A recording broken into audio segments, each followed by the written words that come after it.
Welcome back to the KMTRADERS channel. We're looking at gold in this pair, and we can see a lot of change in this compared to last week. In the previous video, I was anticipating a bullish momentum as we saw this huge buying sensitivity on this trend line, which indicated to me personally an upwards trend, and we also had this wedge forming on a larger time scale. Unfortunately, we did not manage to get that, and I think the news helped drag this price down of gold all the way to our next zone. So this is our zone here, and I'll just take it down to the next time frame just to see it a bit better. So anticipated here, this price was currently around here in the last video. I was waiting for price to react if it could push back up. We did not manage to get that at all. We did get a rejection as a 1, 2, 3 pin bar here. This key sensitivity positioning right here gave us the heads up for that we are currently in a big push in the downwards momentum. So let me just get rid of this here. So this was what I'm deleting here was all the previous projections, but we did not manage to get that, so we did not enter the upwards momentum trade, so we did not put in our buy orders. So we saw our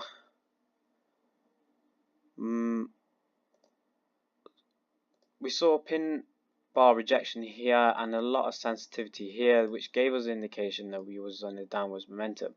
What made it a bit more clear was that we was making lower lows and lower highs. So we can see that here, see that here, see that here. So you could have entered on a profitable assumption to make would have been to follow the trend and to stop and to move your stop losses as you go down. So something like that, and your take profit zone would have been midway between the zone of the level that we made on the daily, so we would have hit that. So this would have been a very decent trade, a very profitable trade. So what we can look at why this trade worked is we saw signs of sensitivity in momentum anyway.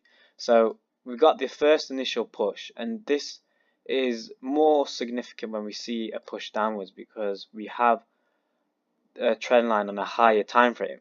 Whenever price does push against and break out of a trend line on a higher momentum on a higher time frame, you're more likely to see that this momentum continues, but it would be to the next key zone. So my key zone is here, and we did get to see some kind of pullback here. We have the typical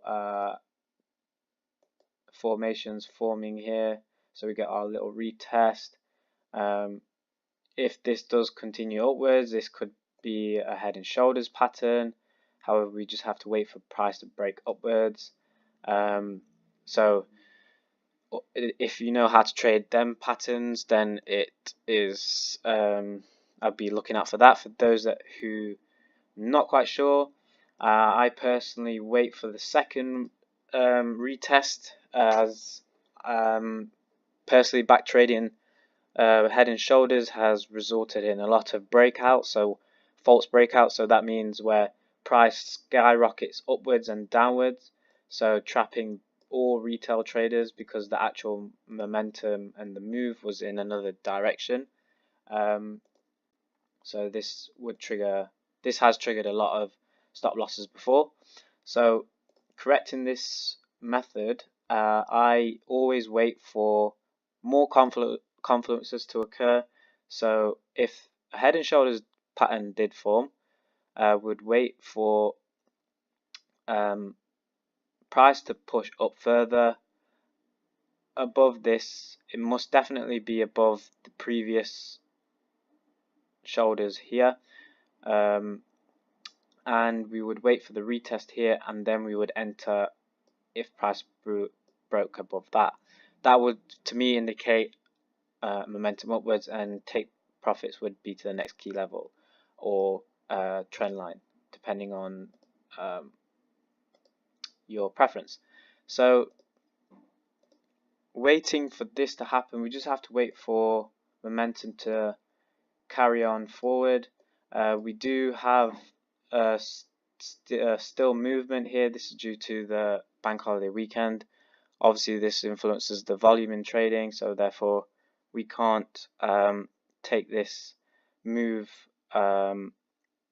take this zone as accordingly, but we do see a retest here on our zone level. So if I'm looking for momentum to continue in this way, I believe that we may have enough information and enough data here, because we have our pinpoints here, pin bars here, to potentially indicate a sell order as here. So we could look for some different sensitivity levels. So a push above this level would be ideal, and then a retest. We want to see some pin bars action, and preferably a bearish engulfing candle, and this would signify us the move downwards. So we could look potentially at something like this, and take profit zone would be somewhere like here.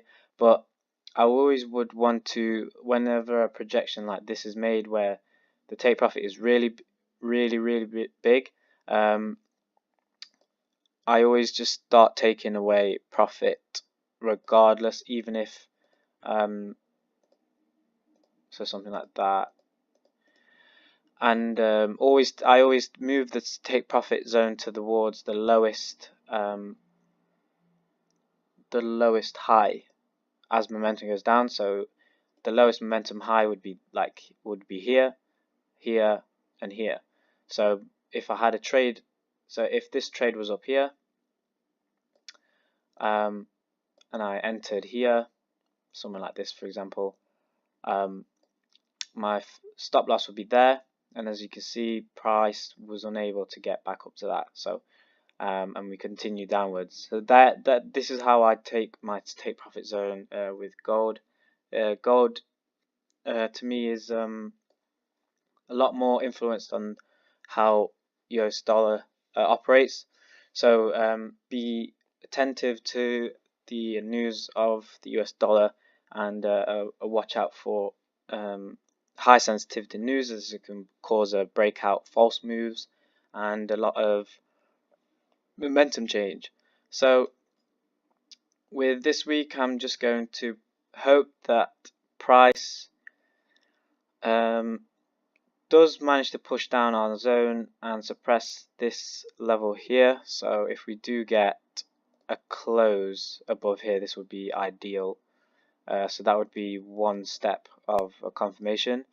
The second confirmation would be the retest on this zone. The third confirmation would be the key sensitive points here, such as pin bars and a bearish engulfing candle.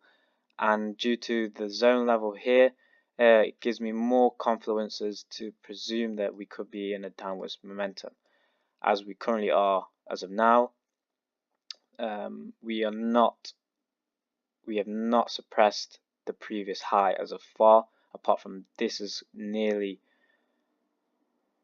managed to do so. So we have to see what will happen now, if we get a reversal here or if we get continued momentum.